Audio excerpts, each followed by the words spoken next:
가지고 터가 무너져도 보좌는 무너지지 않습니다 라는 제목으로 여러분과 좀 말씀 나누겠습니다. 우리가 이번 한 주간 아침마다 시편을 따라 한 걸음씩 걸어왔어요. 참 위로가 되는 시편이 참 많았습니다. 그죠?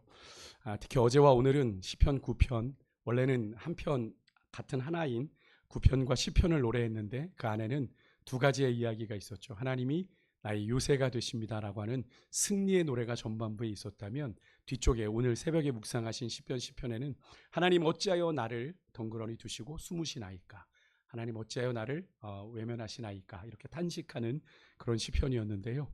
오늘 이 시편 11편은요 그 탄식의 자리에서 한 걸음 더 나아갑니다. 흔들리는 상황 앞에서 다윗이 붙든 단 하나의 고백으로 오늘 시편은 시작되는데, 우리 1절 한 번 더 다시 한번 좀 읽어봅니다. 같이 한번 읽겠습니다. 시작. 내가 여호와께 피하였거늘 너희가 어찌하여 내 영혼에게 새가 내 산으로 도망하라 하느냐. 아멘. 오늘 본문은 짧습니다. 단 7절인데요.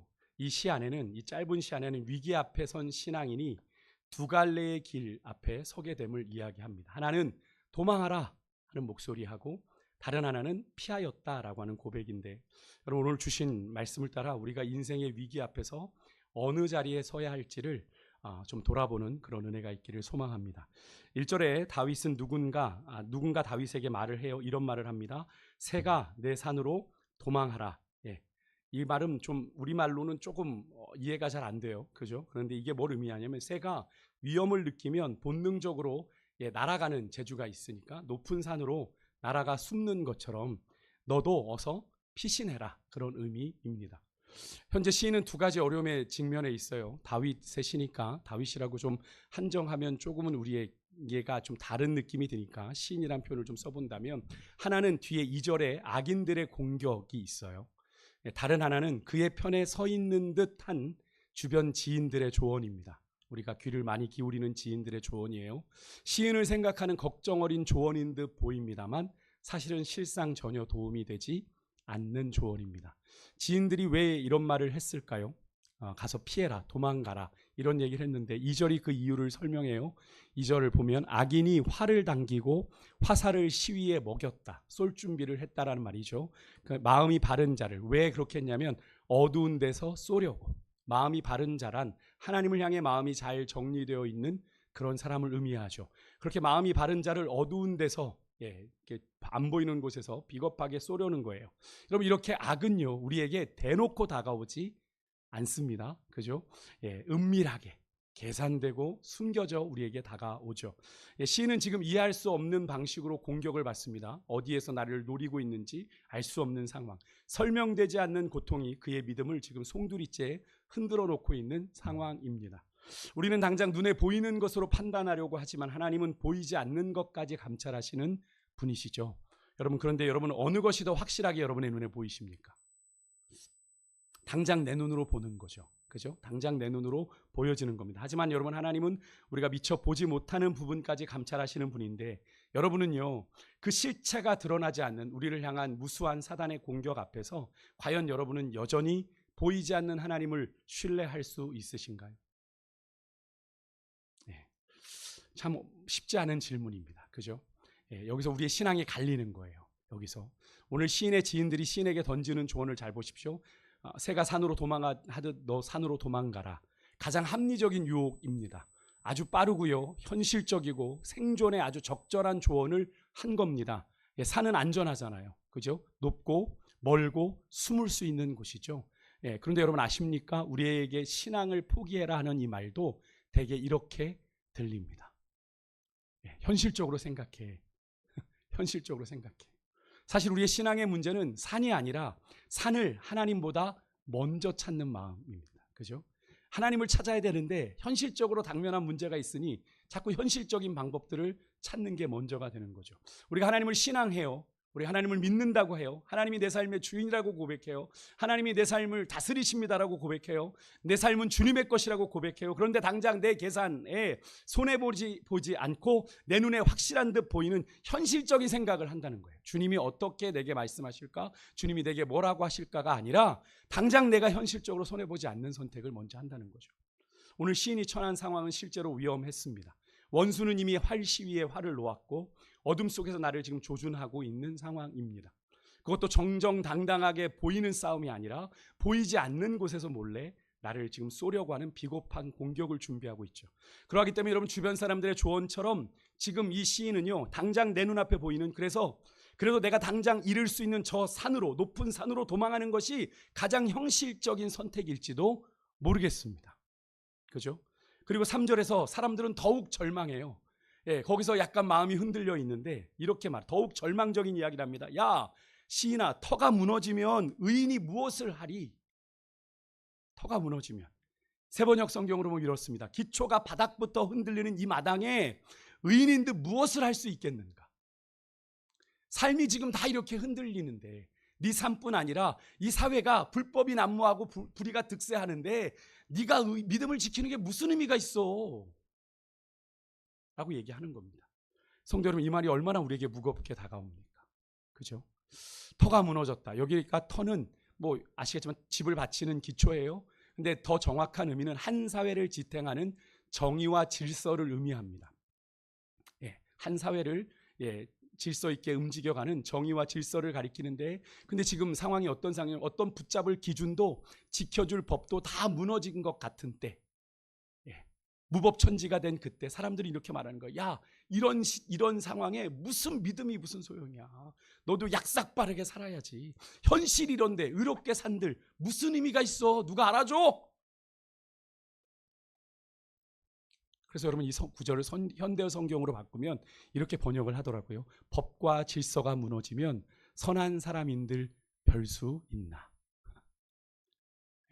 우리가 가끔 이런 생각 들잖아요. 내가 고독하게 주의 길을 걸어갈 때 나 혼자 의롭게 산다고 이 불의한 세상이 바뀌나? 라는 그런 생각 들 때 없으세요? 저는 가끔 있습니다. 하나님, 이게 무슨 의미가 그렇게 크게 있을까요?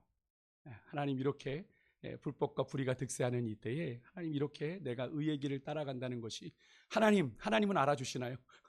그런 좀 웃긴 고백도 하나님 앞에 드릴 때가 있는데, 여러분 오늘날에도 우리 주변에서 들려오는 소리가 이런 소리 아닙니까? 세상의 소리가 말입니다. 세상이 이렇게 어지러운데 법은 있지만 제대로 집행되지 않고 정의는 있지만 제대로 작동되지 않는, 꼭 우리나라 이야기하는 것 같아요. 요즘에 기사들만 보면 정말 법이 있나? 기준이 있나? 뭐 이런 생각들이 드는 일들이 막 여기저기서 일어나더라고요.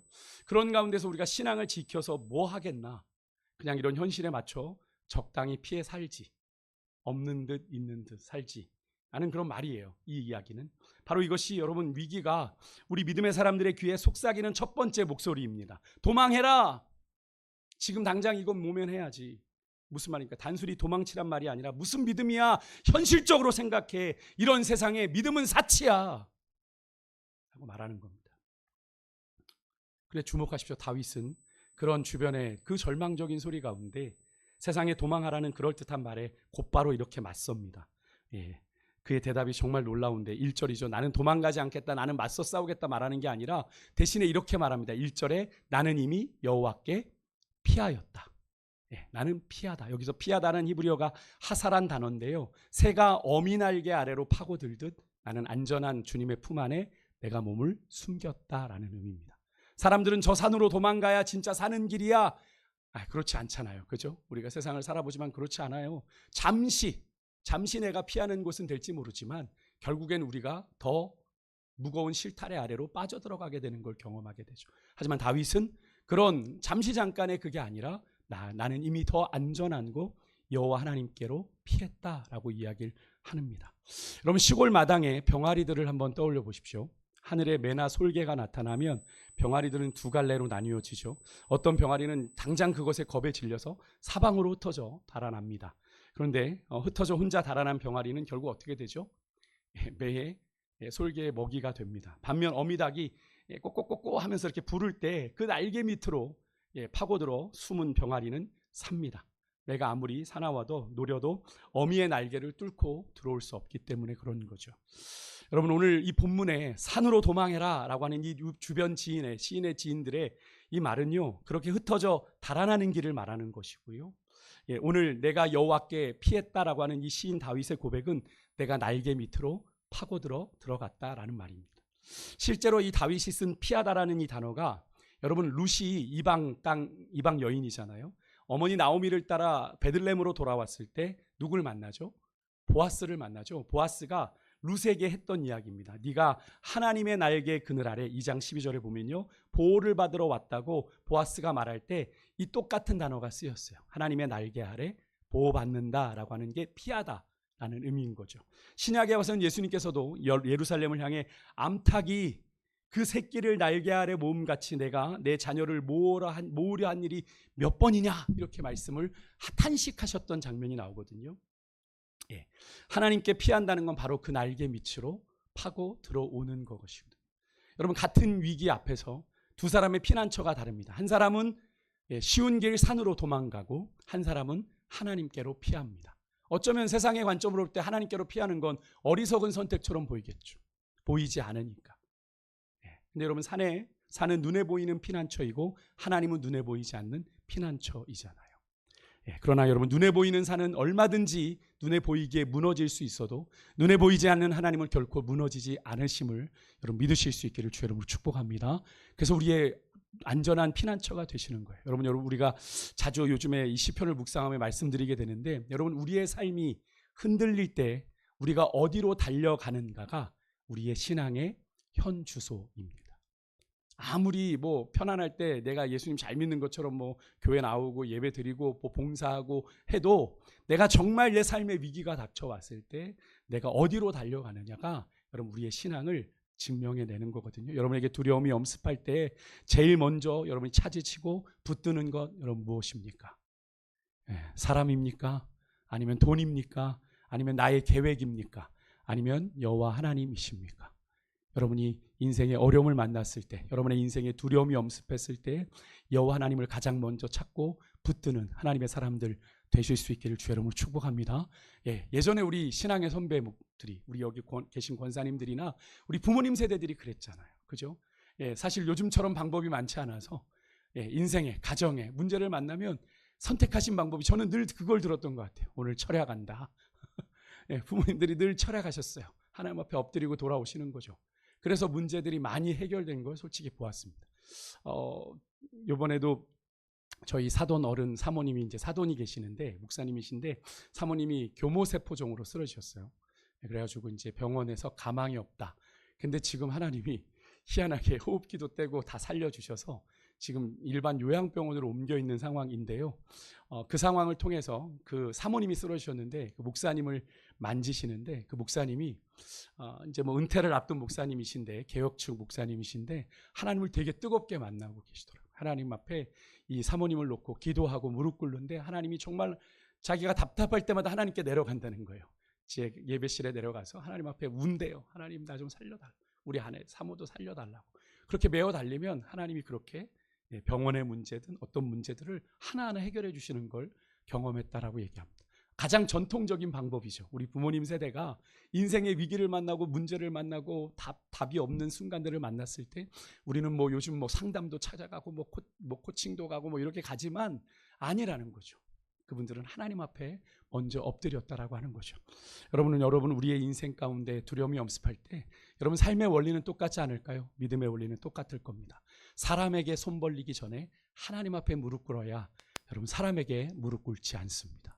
여러분 그것을 꼭 기억하시고 하나님으로 온전히 나의 피난처 삼는 은혜 있으시기를 주 여러분 축복합니다.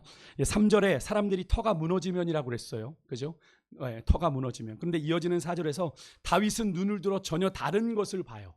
사람들은 이 현실이 지금 뭐 삶의 모든 기초가, 사회 모든 정의와 기초가, 질서가 다 무너졌다라고 얘기하는데 다윗은 뭐라고 얘기하냐면 4절에 보십시오. 여호와께서는 그의 성전에 계시고 여호와의 보좌는 하늘에 있다라고 얘기합니다. 땅의 터는 무너지지만 하늘의 보좌는 여러분 무너지지 않습니다. 믿으십니까? 세상이 아무리 흔들리고 요동쳐도 하나님의 다스림은 단 한순간도 흔들린 적이 없습니다. 그래서 여러분 다윗은 무너진 것을 보면서 답답한 이 현실, 불의한 현실, 이 불의가 득세하는 현실을 보면서 절망한 것이 아니라 무너지지 않는 것을 보고 안심했습니다. 하나님이 살아계심을 보고 안심했어요. 여러분 같은 위기를 통과하면서도 무엇을 보느냐에 따라 절망하기도 하고 그 절망을 이겨내고 담대함으로 나아가기도 하는 거죠. 믿는 구석이 있을 때는 다르지 않습니까? 그죠? 예, 그래서 4절에 이어서 다윗은 말합니다. 그의 눈이 인생을 통촉하시고 그의 안목이 그들을 감찰하시도다. 오늘 새벽 우리가 시편에서 붙들었던 말씀 기억하십니까? 다윗이 고백했던 주께서는 보셨나이다. 그죠? 악인들은 하나님이 보지 않아. 하나님이 보지 않으니 뭐 상관없어. 나는 뭐 멸망당할 일 없어. 악인들은 막 하나님을 조롱해요. 그런데 다윗은 주님이 반드시 보신다. 주님이 보고 계신다라고 얘기했잖아요. 오늘 이 밤에도 같은 고백이 이어집니다. 하나님은 하늘 보좌에 앉아 계시지만 멀리서 그냥 강 건너 불구경하듯 우리의 인생을 바라보고 계시는 분이 아닙니다. 예, 우리 주님의 눈은 지금도 우리 한 사람 한 사람을 자세히 살펴보고 계심을 여러분 믿으시길 바랍니다. 아멘이십니까? 그래서 우리가 잘 아는 시편 139편의 시인은 이런 고백을 하는 거죠. 우리 여기 화면을 좀 보시고 2절에서 3절까지 말씀 한번 좀 같이 읽습니다. 여러분 이것이 우리의 믿음의 고백이길 원해요. 같이 읽습니다. 시작. 주께서 내가 앉고 일어섬을 아시고 멀리서도 나의 생각을 밝히 아시오며 나의 모든 길과 내가 눕는 것을 살펴보셨으므로 나의 모든 행위를 익히 아시오니 여호와여 내 혀의 말을 알지 못하시는 것이 하나도 없으시나이다. 한마디로 뭡니까? 하나님은 다 아신다. 나에 대해서 속속들이 다 아신다. 익히 아신다. 너무 잘 아신다. 그죠? 그러면서 뭐라고 고백합니까? 마지막 결론적으로 7절에서 10절에 그런 하나님 앞에서 내 자신은 어떤 존재인지를 이렇게 고백합니다. 우리 7절에서 10절 말씀 한번 같이 한번 읽을게요. 시작. 내가 주의 영을 떠나 어디로 가며 주의 앞에서 어디로 피하리이까? 내가 하늘에 올라갈지라도 거기 계시며 수월에 내 자리를 펼지라도 거기 계시나이다. 내가 새벽 날개를 치며 바다 끝에 가서 거주할지라도 거기서도 주의 손이 나를 인도하시며 주의 오른손이 나를 붙드시리이다. 아멘. 할렐루야. 아멘이십니까? 예, 정말 아멘이시죠. 오늘 시인은요 그 사실을 오늘 본문 5절에서 이렇게 더 분명하게 고백합니다. 여호와는 의인을 감찰하시고 악인과 폭력을 좋아하는 자를 마음에 미워하시는도다. 우리의 마음에 품은 것 하나님은 아신다는 건데 여기서 우리가 감찰하신다. 이 단어가 히브리어로 바한인데요. 시험하여 어떤 금속을 재련하여 그 금속의 순도를 확인한다라는 의미가 있어요. 그러니까 여러분 바로 앞에 4절에 하나님이 그의 안목이 그들을 감찰하신다고 했을 때 그 감찰하신다는 단어와 동일한 단어입니다. 근데 여기서 우리가 한 가지 놓치지 말아야 될 것이 뭐냐면 하나님이 의인을 감찰하시는데 이 말에는 어떤 의미가 담겨 있냐면 연단하신다. 하나님이 우리를 시험하신다라는 의미가 담겨 있다라는 거예요. 하나님이 우리를 그냥 두시는 게 아니라 우리를 때로는 테스트하기도 하시고 우리를 연단 가운데 놓으셔서 우리의 믿음의 순도를 높여가신다는 거죠. 여러분 전해오는 이야기에 따르면 세공하는 연단사가요. 그 녹은 금을 이렇게 계속 재련하는 사람이 그 금의 그 순도를 파악하는 방법이 뭐냐면 그 금에 자신의 얼굴이 비치는 것으로 그 순도를 확인하고 그 금을 꺼냈다고 합니다. 마찬가지로 하면 하나님이 의인을 살피시고 때로는 시련의 불을 통과하게 하시는데 여러분 어떤 때 하나님이 됐다라고 하시겠어요? 그의 인생에 뭐가 비추어질 때? 하나님의 얼굴이 비출 때, 즉 하나님만 그의 인생에 보일 때, 주님만 내 도움이 되시고 내 빛이 되시는 그 시간을 우리가 하나님 앞에 고백하게 될 때 됐어, 통과라고 말씀하신다는 거죠. 오늘 본문에서 다윗이 겪은 이 위기도요 하나님이 그를 버리셔서가 결코 아닙니다. 오히려 그를 살피시며 연단하시는 과정이라 말할 수 있겠는데요. 하지만 여러분 이렇게 의인을 향한 태도는 이러하시지만 악인을 향한 하나님의 태도는 아주 다르십니다. 6절 보십시오. 악인에게 그물을 던지시리니 불과 유황과 태우는 바람이 그들의 잔에 소득이 되리로다. 창세기의 소돔 고모라를 하나님이 불로 심판하셨던 그 하나님이 앞에 5절에 악인과 폭력을 좋아하는 자 반드시 심판하신다. 여기서 폭력을 좋아한다는 건 단순히 여러분 물리적인 폭력만을 생각하지 마십시오. 언어 폭력, 여러분 여러 가지 감정적인 폭력, 그리고 여러 가지 방식들의 모든 폭력을 이야기하는 겁니다. 누군가를 압제하고 누군가를 고통 주고 누군가를 미워하는 것들, 겉으로는 드러나지 않지만 우리의 마음에 품은 것 하나님이 보신다는 거죠. 그러니 여러분 지금 당장은 우리 눈에는 우리의 현실에는 악이 이기는 것처럼 보여도 그것이 결코 끝이 아닙니다. 아멘이십니까? 그래서 결국 시는 이렇게 끝나요. 오늘 이 시는요 7절에 여러분 같이 7절 말씀 한번 읽을까요? 시작. 여호와는 의로우사 의로운 일을 좋아하시나니 정직한 자는 그의 얼굴을 배우리로다. 아멘. 우리가 분명히 도망하라 라는 목소리로 시작한 이 시가 하나님의 얼굴을 배우리다 라고 하는 소망으로 끝나게 되는 것. 그럼 흔들림에서 시작해 하나님을 뵙는 기쁨으로 마치는 이 시를 우리가 오늘 마주하고 있는데요. 이것이 여러분 하나님께 피하는 자에게 주신 마지막 약속의 장면인 줄 믿습니다. 그래서 우리의 길은 합력하여 뭐를 이루어요? 선을 이루는 여정임을 여러분 믿으시기를 주의 이름으로 축복합니다. 이 약속을 믿으십니까? 이 약속을 사모하십니까? 예, 말씀 마치겠습니다. 여러분, 오늘 이 밤에 여러분은 어떤 소리에 여러분의 마음이 지금 흔들리고 계세요? 여러분의 주변에 어떤 소리에 여러분의 마음이 흔들리고 계십니까? 혹시 이제 다 소용없다. 그냥 현실에 맞춰 살아라. 어서 도망해. 무슨 믿음이야? 라고 하는 그 목소리가 혹시 여러분의 마음을 짓누르고 있지는 않습니까? 그렇게 해서는 안 돼. 그렇게 사업해서는 안 돼. 영리해야지. 야가야지. 이런 이야기를 하는 그런 세상의 소리가 여러분의 마음을 짓누르고 있지 않으세요? 시편 11편은 우리에게 분명히 말합니다. 터가 무너져도 하나님의 보좌는, 주의 보좌는 결코 무너지지 않는다. 그러니 단순히 눈에 보이는 도망할 산 찾지 말고 피할 하나님을 온전히 붙들라고 우리에게 말하고 있습니다. 여러분, 그 하나님은 지금도 하늘 보좌에서 우리 한 사람 한 사람을 살피고 계시고 정직한 자에게 마침내 당신의 얼굴을 드러내어 보여주시는 줄 믿습니다. 마지막 한 가지 이야기만 하고 마치겠습니다. 여러분, 큰 풍랑을 만난 배를 한번 떠올려 보시겠어요? 여기 장면을 한번 보시면 파도가 갑판 위의 모든 것을 다 뒤흔들고 뒤집어 엎지요. 여러분, 눈에 보이는 건 온통 흔들리는 것뿐입니다. 머리도 흔들리고 정신도 혼미해집니다. 근데 여러분, 그 배가 떠내려가지 않는 이유가 하나 있는데, 여러분, 그게 뭐냐면 눈에 보이지 않는 물 아래로 내려간 닷, 앵커라고 하죠. 바다 밑 그 앵커가 반석을 단단히 붙잡고 있기 때문인 줄 믿습니다. 다윗이 바로 붙든 것 바로 이것이었습니다. 그 닻이었습니다. 주님께 내린 닷. 예, 눈에 보이는 흔들리는 갑판, 곧 무너져가는 터가 아니라 눈에 보이지 않지만 결코 흔들리지 않는 하늘의 보좌를 이 다윗은 붙들었던 거예요. 여러분, 성경은 이 소망을 가리켜 히브리서 6장 19절에 영혼의 닷 같아서 튼튼하고 견고하다라고 히브리서 기자는 고백을 했습니다. 여러분, 영혼의 닻을 어디에 내리시겠습니까? 여러분, 우리의 영원한 반석 되신 주님께로 여러분의 인생의 닻을 내리시는 은혜가 있으시기를 주님으로 축복합니다. 이번 달 우리 교회 달력 보셨나요? 여러분, 그 그림이요. 그림이 바로 조금 전 슬라이드처럼 폭풍 가운데 나를 붙드시는 주님이에요. 예, 공교롭죠. 여러분, 이번 달에 우리에게 주시는 하나님의 메시지가 너무 절묘하게 맞아떨어지지 않습니까? 그죠? 우리가 시편을 묵상하려고 매일 성경 본문을 우리가 정한 건 아니잖아요. 그죠? 그런데 이렇게 매일 성경이랑 윤선 디자인이랑 얘기했나? 그건 모르겠어요. 그런데 이 메시지가 이렇게 연결이, 오늘 제가 달력을 보면서 깜짝 놀랐어요. 하나님이 오늘 우리에게 주시는 말씀이 있구나. 우리 인생 가운데 분명 폭풍우가 밀려올 텐데 그 가운데 우리가 붙잡아야 되는 건 무엇일까? 주님이라고 하는 걸 너무나 당연하지만 우리가 선뜻 그렇게 하지 못하는 영혼의 닻을, 인생의 닻을 주님께 내리지 못하고 망설이는 우리를 오늘 이 시간 붙들어 주시려고 오늘 이 말씀을 주셨구나라고 생각하게 되는데요.